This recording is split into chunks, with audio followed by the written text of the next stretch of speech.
Queen City News is your local election headquarters. There could be a significant shakeup in the presidential race in North Carolina if Robert F. Kennedy Jr. makes it on the ballot. His campaign says he has enough signatures to gain formal recognition for a new political party. Our Capitol reporter Michael Hyland is live in Raleigh tonight. Michael, Governor Cooper says he still believes this election is really just a choice between Trump and Biden.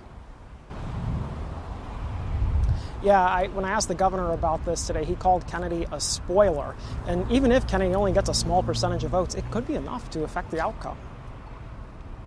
Robert F. Kennedy Jr. He's unlikely to win North Carolina, but could have a significant impact on determining who does. Robert F. Kennedy Jr.'s campaign says they have more than enough signatures as they seek formal recognition for the new We the People party. Once the state verifies that, Kennedy could end up on the ballot alongside President Biden and former President Trump. He has name recognition, he has awareness, and he is starting with an advantage that most third-party candidates don't have. Chris Cooper is an expert on state politics at Western Carolina University. Polling by Emerson College in February showed a tight race between Trump and Biden in North Carolina. But with RFK Jr. and other third-party candidates thrown in, the gap widens, with Kennedy pulling 5% of the vote. In terms of polling, I think it's pretty clear in North Carolina and elsewhere. He pulls from Biden more than he pulls from Trump. He's being funded by Trump supporters. I mean, this is an intentional effort to be a third-party spoiler. Governor Roy Cooper is working with the Biden campaign to try to flip a state that former President Trump won twice. That is the binary choice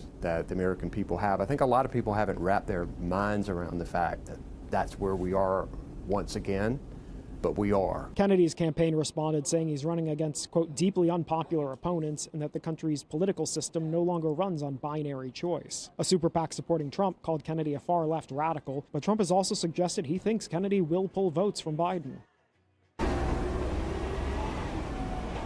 Kennedy's campaign has not turned in these signatures yet. In 2020, former President Trump won this state by about 1.3%, which was the smallest margin of victory he had in any state that he won that year.